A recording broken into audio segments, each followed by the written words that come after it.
俺加上一个金锭，一个银锭。我对这些东西啊也是一窍不通，你帮我看看究竟是哪一个贵？我给你说句公道话吧，如果你这两个金银锭都是老的话啊，肯定是这个金锭会贵一点，因为相比这个银锭啊，金锭的纯实量更少一些。只可惜你这个金锭咋那亮啊？我感觉也是金锭贵啊。我去金店找专业的师傅帮我抛光打蜡了，这明晃晃的看着不是更舒服吗？说实话，一般像这种古董玩的就是一个老气。你这又抛光又打蜡，这很明显对它形成了破坏。你看你这个50两的银锭，你看这顶面包浆，这马顶了是五彩的。如果你拿去清洗之后啊，恐怕最低得损失万把块钱，轻轻松松的。你这不会是事后诸葛亮吧？不会。我现在也都洗了了，这再恢复原来的，恐怕也弄不成事了。好在你这个金锭啊，也不需要恢复。从你这个造型上来看，过去的金锭也没有你这个器型了，尤其是它上面的字口，你这看一下，这分明就是电脑体。你仔细和你这个银锭，你看它上面的字口，你可以对比一下，完全是两码事。这个金锭搁哪来的？这个金锭也算是俺家产下来的吧？10年前俺爸卖别人了，也是正儿八经人家祖传下来的，祖传几代人了。别人家祖传几代人的东西。对。究竟老不老？你这不能一味的光听别人说，具体还得看实物。那幸亏你几个拿回来让我看看啊，我这肯定能告诉你啊，你这个金锭它并不老啊。当时买的时候啊，都是看它上面标注的不是有字吗？对。这字儿具体是啥字儿，我也看不懂。你看不懂，我可以帮你看。这4个字你看一下，平安喜乐。字体它类型我不是太懂，但是可以看出来是电脑体，因为过去像金银锭的话，它都应该是人工占刻的。你看，所以字体不对。你看你这个银锭，你看字体多漂亮，这一看就是过去的，这只能是现在的金价而已。金价？对。那也就200多克吧。那这个银锭呢？这个可30斤重啊，应该也卖不了多少钱吧？那你要按银子算的话，那确实值不了多少钱，3斤8两也就1万多块钱的样子。但是你这个银锭保存的品相各方面是非常好啊，尤其是它这个字口，这都是全身的，但凡带县名的，这都是官锭。这字口的官锭，它可便宜不了。一般锭子字口啊，都没这么清晰。另外就是锭子的包浆也很漂亮，这种包浆可是正八经的老五彩，绝对是可遇不可求，可谓是味道十足。一般锭子都是看字口跟包浆，再加上你这个锭子是属于小巧玲珑型的，包括它侧面，你看这都没有钢戳，整体味道非常漂亮。目前卖的话，就这一个银锭17万以上。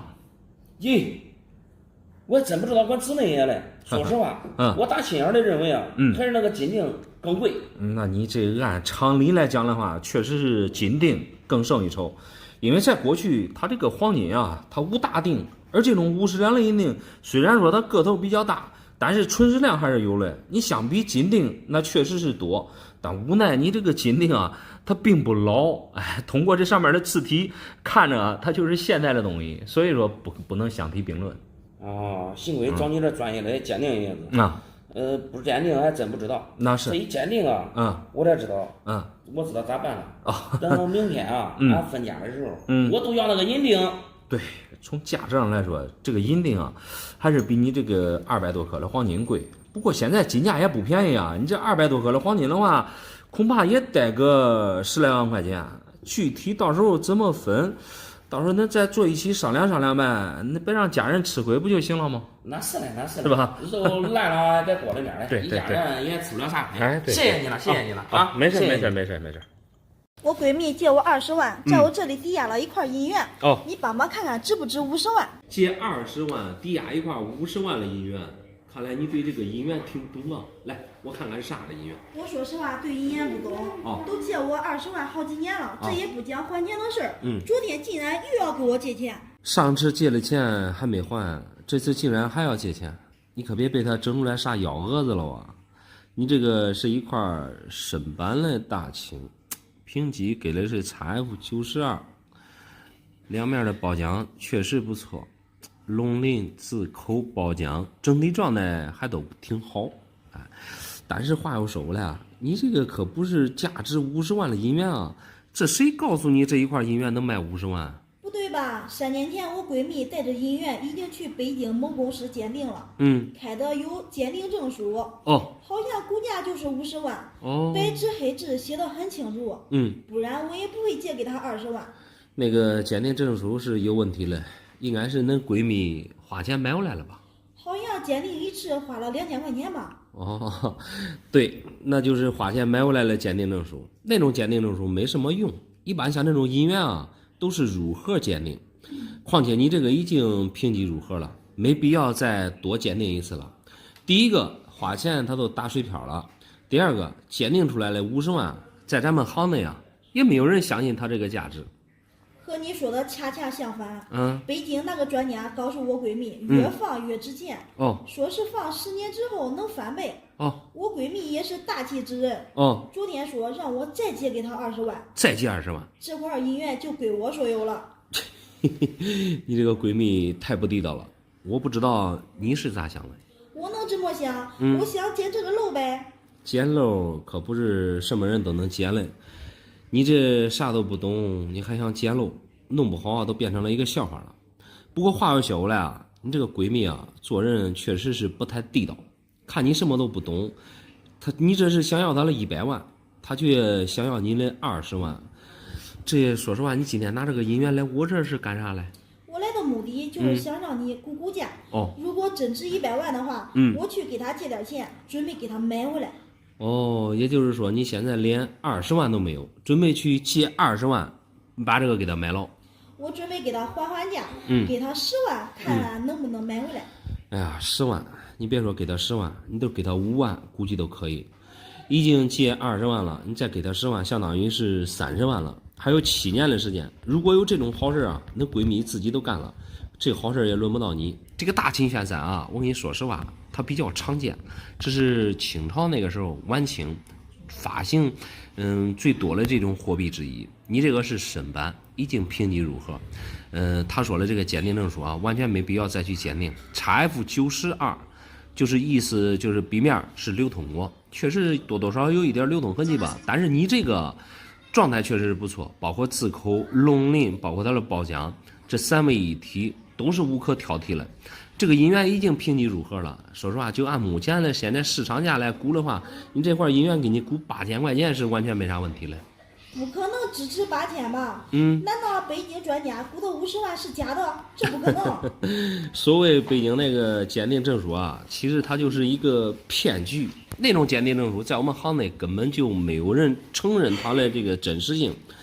另外呢，就是你闺蜜之前已经借你这个20万了，现在又给你要钱，这是变成花了。反正想从你这里拿钱，反正你是对银元啥都不懂。你今天来啊，你看价值也跟你说了8000块钱，你这个闺蜜啊，说实话做人真不咋地，你抓紧时间把这个事看咋妥善解决了就行了。这也不是小数，这可不是小事我得回去找我闺蜜去。好。 5年前我买了2根金条，当时好像花了16万吧。听说黄金现在不是涨价了吗？对，你看我能赚多少钱？5年前那时候黄金确实便宜，16万的话应该能买1斤的样子。但是你这拿出来2个颜色很明显不一样啊！你确定当时买的是这2根吗？确定就是他们俩。黄金它必须得是黄色的，你这个黄色的看着没啥问题，但是另外这一根这很明显就不一样了。看器型的话，你这应该不是在正规金店买回来了吧？这2根是买来俺朋友嘞。当时我收集来的时候，这2根颜色都是金灿灿的。这我放了5年之后，我也不知道为啥它变成这颜色了。难道是氧化了吗？氧化是不可能的，因为黄金它不存在氧化，即使是过去几百年前的黄金啊，依然还是光亮如新的。请问你放在了啥地方啊？我就随便一放，都放我床头柜里面了。你这心真大呀！10几万的金条竟然随手一放。说句不好听的呀，你就不怕别人给你拿走了吗？不害怕，俺家里面不让进闲杂人等。5年没丢，是万幸。但是现在你这另外一根变成白色的了，在家里边的话，那只有一种可能了。啥可能哎？啥东西能让黄金变成白的嘞？使黄金变白啊，按照化学反应，就是黄金遇到水银，黄金立马就变成白色的了。但俺家里面没有水银啊，我是正经人。我知道那家里边没有水银，但是你用的东西啊，很可能有水银。那没有水银，你说比如啥嘞？比如体温表。就是量体温用了那温度计啊，有体温表，有俺家里面有。但是黄金变白和那个体温表有啥关系吗？化学反应关系啊。如果体温表破碎的话，里边的水银它就会溢出来。如果正好和金条要接触的话，整个金条就变成白色，这都很正常了。你还真别说，我这都是第一次听说，竟然还有这样的化学反应。这家里面好像也报过那体温表，不知道是不是因为它变白了。我觉得你这个白色的是金条的话，很有可能是化学反应了。但是你这两个金条，说实话，这不是当时放到一起了吗？对呀，他俩都是一块放着的。我也想问问你，为啥另一个人没有变颜色嘞？所以问题就出来了。如果真是水银碰上了黄金，不可能一根变色，另外一根不变。我仔细看你这根白色的颜色发暗，我看着倒像银子。说实话，我这脱手里边很明显，重量很轻，因为黄金和银子的比重区别很大。正好我这里边有一个电子秤，我来称一下它的重量。先来称这个白色的，你称称，区的120克，另外一根，看一下，哇塞，直接爆表了！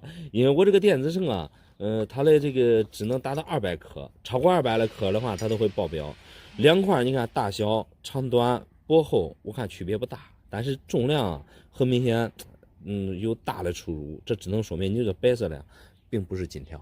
不可能，我当时可是按黄金价钱买的呀。这放我手里面，这咋可能都变成假来了嘞？我朋友还没有理由求我呀。按理说那朋友不会忽悠你，但是这种事啊，已经过去了5年，出现这种情况，可能有2个可能。第一，就是你在购买的时候，外面这有可能是电镀一层黄金，因为时间比较长了，5年后啊，它这个电镀层给氧化掉了，就变成本来的银色。第二，就是在你存放的过程当中，可能有机会接触到这个金条的人，动了这个坏心思，给你调换了这个金条，给你换成了这个银条。你这说嘞，我听了有点迷糊了。这弄得让人有点心烦意乱。我拿着这个去找俺朋友，他们估计也不认了。你的朋友100%不认了。所以以后你在买金条的时候，无论在哪里买，一定要把这个金条给剪开，亲自检验它这个含金量，防止就像用电镀层来替换黄金，防止被人调包，保证自己的利益。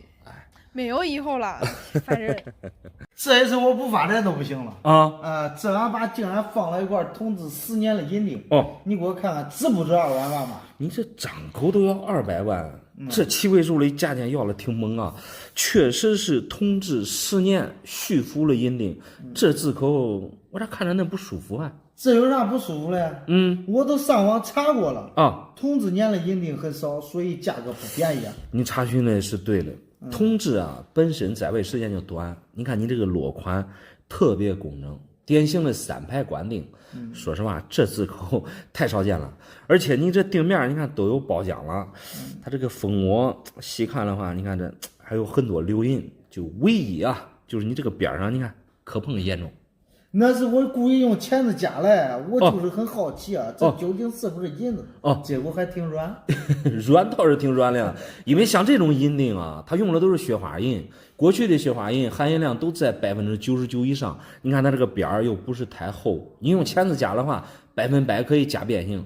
不过你这幸亏钉子不牢，不然你这真是吃大亏了。那吃啥大亏？不要做事后诸葛亮。我这划伤了，你咋说了？如果不划伤了，能多卖100万？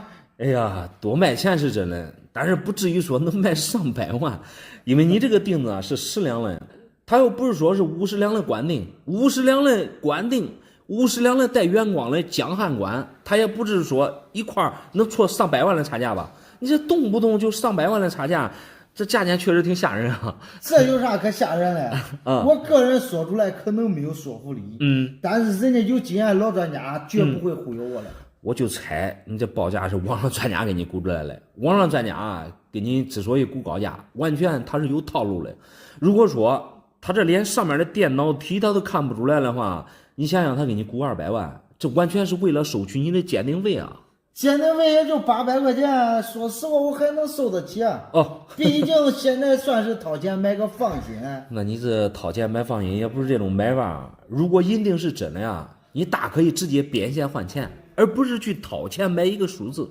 像你这种3排管钉啊，平时确实少见，尤其是同治年间的更少。但是你这个钉子最大的问题就是字口不对。别人说啊，成也萧何，败也萧何，说的就是他的字口。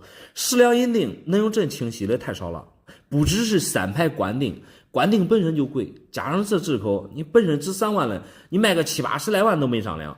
可是你这电脑题都上来了，你这不是露馅掉底了吗？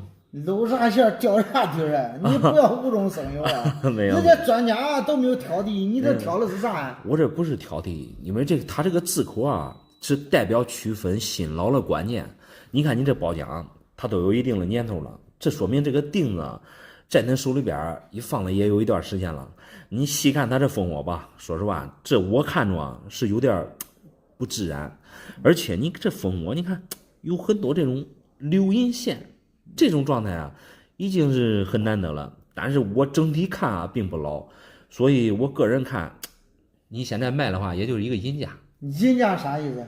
反正就是10两的东西，你就说直接能给多少钱嘛？10两的钉子也就300多颗呗。你像现在的银子大盘价6块多一颗吧，大概也就2000多块钱的样子吧。你再加上做旧的工艺费，3000块钱一大管。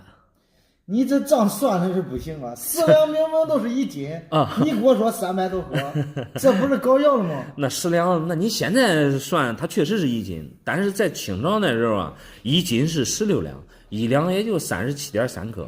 你大多数10两的钉子都是330到400克的样子。我这也是大概粗略的给你核算一下，你也不必太当真。哎，算了吧。哎，我看你懂的也不多啊！这200万的银锭，你都给我报几千块钱，哎，我还是不找你了，气死我了！没事，你再另请高明。老板，你帮我看看这块银元是真是假啊？要是假的呗，今天晚上我都不叫俺岳父吃饭了。不让恁岳父吃饭，这和银元真假有啥关系？这看来这是出啥事了。来，我看看啥的银元。我是一个倒插门的女婿啊。这个银元啊，是俺老岳父送给我的。我严重怀疑这块银元都是假货。我先拆开这外边的包装盒，把银元给取出来。34年的北洋龙，而且还是一块短尾。这看边齿，这一眼开门啊！你可看仔细了。别人都说银元发黑的都是假的。我这咋看咋不是真的？今天晚上我必须不能让他吃饭。你这种逻辑就有问题了，谁告诉你银元发黑就是假的？我倒是看着你这种包浆啊，这都是一眼开门，尤其是它这边齿上面的这种锈，这是连造假都造不出来。短尾龙状态还不错，100%确定不假。不假才保险一半，就说好了1个月给我1000块钱的伙食费的。你看看这值不值1000块钱吧？1000块钱肯定是绰绰有余了。这个恁岳父在恁家里吃饭还要伙食费，我这倒是第一次听说。倒插门你不是住他家吗？我们是住在一起的。之前的老房子拆迁了。拆迁款俺岳父都输光了。所以他现在吃饭得给钱。我听出来了，恁这个岳父生活中有陋习，给他固定每个月要生活费是对的，你不给他要，他总有一天也会输在这个牌桌上。银元确定真假没啥问题，你这放心的拿回去，给让恁岳父吃饭。你也别着急，你别着急给我了啊！既然是真的，你给我看看能不能给我1000块钱吧，让他免费吃1个月的饭了都。1000块钱买不到龙阳嘛？这个况且你这个壁面也是无戳无伤，龙鳞又那么好，你就没有一个大的想法吗？我也想多买点，关键这银子太便宜了。刚才别人回收的，都给我1000块钱。给你1000，注意说明这个银元不假。它这个银子再便宜啊，银元也不会按银价来算。我大概的给你来估一下价。34年的北洋短尾，可以从这个短尾和这个短韵这2个地方分辨出来。这2个点啊是区分长尾短尾的地方。我们常见的都是这个长尾龙，因为长尾龙啊发行量较大，所以在价格上短尾龙更有优势。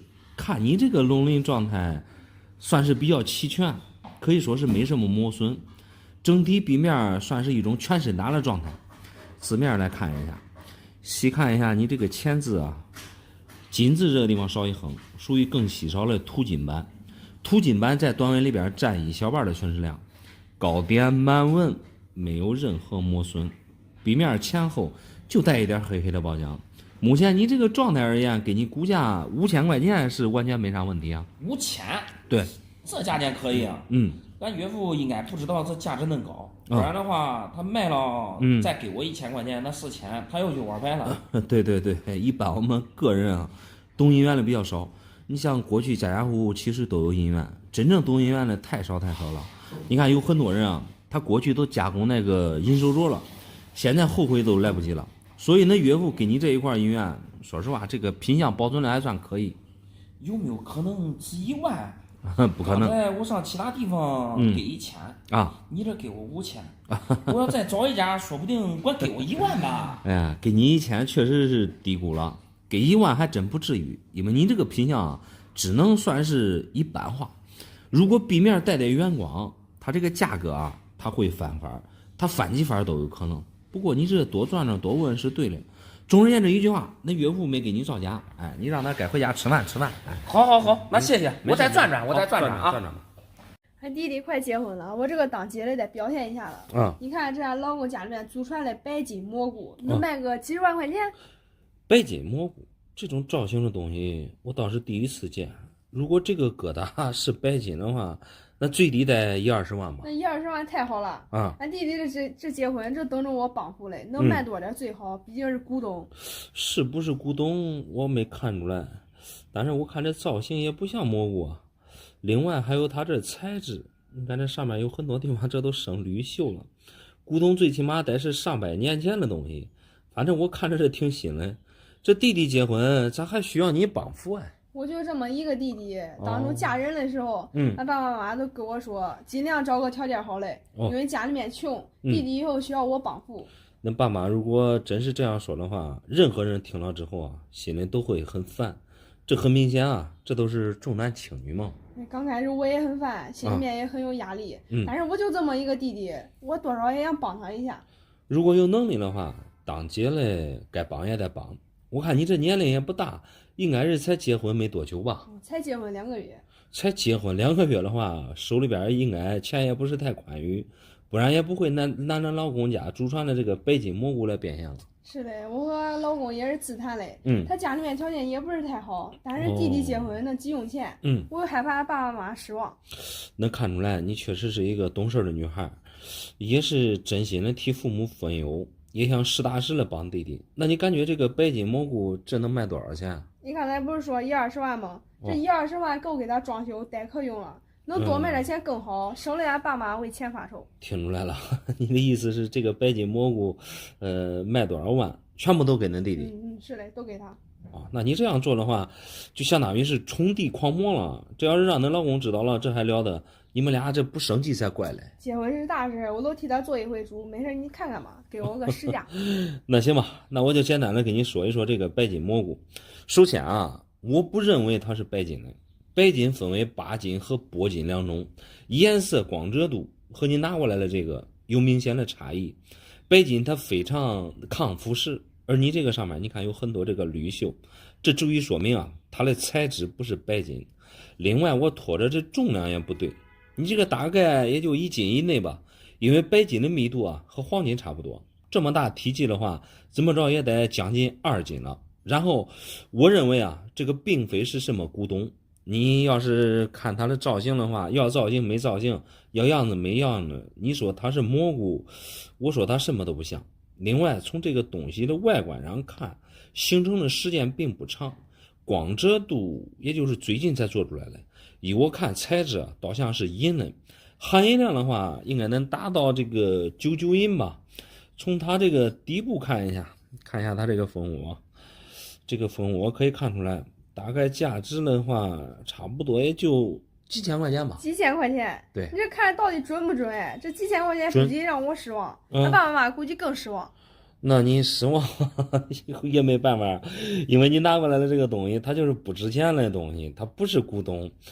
话要说回来，你作为一个姐姐是吧，你也是才结婚，手里边有多少积蓄啊，你就尽可能的尽自己所能去帮弟弟，不能说恁弟弟结婚这个所有的开销，非得都要去让你去承担。说实话，这确实压力挺大的。我个人感觉吧，这个你要量力而行。那只能再想其他办法了。这几千块钱不干啥了呀？你再找其他人看看吧。那确实行，你再找其他人看看也可以。你反正我感觉这个东西你是指望不上了，那你再想想其他办法吧。再找其他人看看。妹夫给俺妹就下了26万彩礼啊，我就花了18万而已啊。没想到俺妹竟然让我给她还钱。看看这银元值多少钱吧。妹妹下了26万彩礼，你让她花了18万，这钱不还确实没法交代。来，我看你啥样的银元？俺都这一个妹妹啊，平时可没少疼的啊。俺们是亲兄妹啊，一母同胞。我是真没想到他会让我给他赔钱。再是亲兄妹，钱财谁是谁的，这一定得分清楚。这么简单的道理，你都没搞明白吗？小的时候他花我的钱，我都没给他计较过。不就18万吗？18万对于我们个人来说不少了。我看你这个银元也不是之前的币种啊，23年的未流通传阳一枚，状态这两面你看这都带转光，正儿八经的亚金分，64的评分，银元是不错，但是你这也卖不了18万啊。今年卖多少就算多少吧。说实话，我花了他的钱，我还没打上给他还。俺爸妈都说了，那18万算是他们借的。以后有钱了就给他们，没有钱了就全当妹妹孝敬俺爸妈了。说实话，你们这种观念是存在问题的。你看咱这边啊，为什么有些人提起来这个彩礼，说实话都有点害怕？那有啥好害怕的？那下彩礼不都是给自己的父母发了吗？正好说反，这个男方给女方下彩礼啊，是出于尊重。到结婚的时候，很多父母啊，都私自花了、扣了，本来是一件好事。因为这个彩礼啊，最后两口子动不动就生气。你想想，人家的钱也不是大风刮过来的。如果你不把18万还给恁妹妹，你都不怕恁妹在婆家受欺负吗？别人可能会受欺负，但是俺妹妹估计不会受欺负。因为呢，她从小脾气就特别暴。俺妹夫估计啊也敌不过她。还有就是她的嘴能说会道的，我感觉她不会受欺负的。不会受欺负还好一点。我认识很多女孩就因为这个彩礼的事儿，说实话动不动都生气。反正我感觉没事女孩子本身就是嫁出去的人，等于泼出去的水。哎呀，你这话真气人啊！你这是得了便宜还卖乖。你身为娘家人说这话就不对了，让恁妹妹听到啊，你说实话很寒心。即使恁妹妹脾气暴，她不会受欺负，但是她在婆家人面前抬不起头。毕竟这个彩礼啊，是他们两口子的启动资金，这少了一大半，这没法交差啊。怎么会没法交差嘞？俺爸给我的不是还有一块银元吗？卖了。我1分钱也不要，这都给他。原来这个银元是恁爸给的。哎，确实是不够九牛之一毛。你别管谁给的，你就看看值多少钱吧。哎呀，值多少钱？反正我感觉和这个18万相差甚多。首先，你这个传阳是23年了。在过去，它这个发行量和袁大头一样比较多，价格在银元里边也是最便宜的。你看这个笔面标注了也没啥版，因为银元讲究一个稀有量，带版的品相好了呀，才能更受欢迎。你这个好就好在它这个状态不错。你看公播给的是 MS64加，注意说明啊，它这个是未流通的状态，主要是笔面两面都带转光，算是23年传阳里边它这个佼佼者了。我给你平心而论，你这个银元啊，就目前你这个状态，虽然说品相好，但是这个价格在这放着了，大概也就3000块钱吧。3000？对。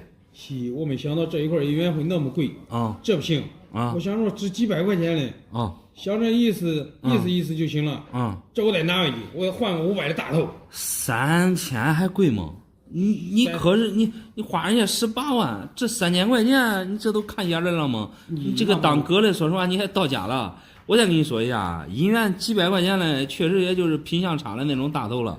但是你拿个大头想卖18万难呐。俺家有那大头，你别管了，你给我吧，我回去给他换个500块钱大头。那行吧，你自己看着办吧。好，谢谢老板啊。 7年前啊，俺哥刷我2万的信用卡，一直到现在都不讲还我的事。今天我这实在没办法了，只能卖我的银元了。这个亲兄弟啊，也要明算账，2万块钱其实也不多，他是不是忘了？你提醒一下他就行了。来，我看你啥时候音乐。咦，我都提醒他好多几次了啊，没想到他竟然给我装迷糊。我一个上班族，2万的信用卡我得还。信用卡刷出来的钱，你肯定得必须按时按点还，你少人家1分估计都不行。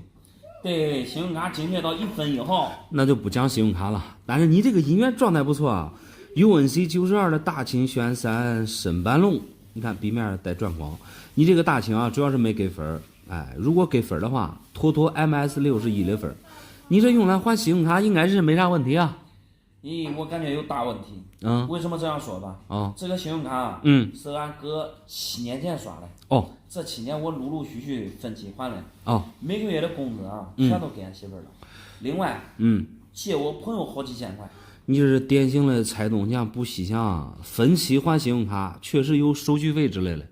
咦，反正现在我是总欠账，将近3万。哎呀，提起来这个事儿啊，都心烦。你这事儿弄得确实挺心烦的。本来是2万的信用卡，你当时替他还上，啥事儿没有。你这谁也没想到你手里边没有钱，结果弄了个分期，给朋友越借越多，这窟窿越大。估计那哥的话，那哥他不会帮你还吧？咦，别提这个钱的事儿了。俺哥竟然把这事儿给忘了。哦，找他去要，他说3年前都给我了。3年前俺儿结婚，他当时确实随了2万块钱的大红包。哦，那儿子结婚给2万的红包，这和借那2万块钱好像没关系吧？对呀，他说当时啥事还我了，我听了之后啊，差点让我气晕。伤心啊！那如果是那哥是这样的话，那他解释就是有点站不住脚了。借钱是借钱，随礼是随礼，把借钱和随礼搞混了。说句不好听的话啊，如果当初不是他刷你2万块钱的信用卡，你这也不至于啊，现在欠别人3万块钱。我说的是这个理吧？你说的对。我遇到这样的哥哥，我还是很无奈，只能把这个音乐卖了。哎呀，你这个哥确实让人挺无奈的。这事幸亏啊，你还有一块收藏了这个银元。不是欠账，我根本都不想卖。我也喜欢这些小玩意儿。那行吧，那我给你简单来看一看，像这种大清玄山啊，我们平时比较常见，见的最多的都是那种一般的品相，而你这个大清保存的比较好，你可以先看一下 PCGS， 你看给的是 UNC，UNC 的分值啊，用我们国内的盒子来看的话，就是 MS 级别 ，MS 其实很好理解。就是笔面相当于是未流通的状态，相当于是从那个造币厂出来之后，这个银元就一直在我们个人家来收藏起来了。我们细看笔面的话，看它细节啊，银元上确实没有一丁点的这个流通痕迹。92给的是一个清洗，你这个银元笔面确实有这个洗过的痕迹。如果养一养保奖啊，肯定是有分的，因为它这个笔面你看带光，一般像这种带光的银元比较少。大清主要是看它这个花质。你这个花质包括龙鳞，包括笔面的一些云朵，包括前后所有的字体，你以及所有的细节，这全是全身的，除了没给分，没有任何缺点，非常完美的一块笔。给你初步估价的话，大概在2万左右吧。2万都2万吧。我这已经火烧眉毛了。下次无论是谁，我绝不会让他刷我的信用卡，1分钱都不会借给他。你说的很对。第一，像恁哥那种不靠谱的人，绝对不能借给他钱。第二，这个刷信用卡的话，如果有钱的话，最好一次性还清。2万块钱本身也不多，你这滚来滚去滚成了一个大雪球，说实话，这太不值当的了。哎，啥都不说了，吃一堑长一智，买个教训吧。那行，那我给你算算吧。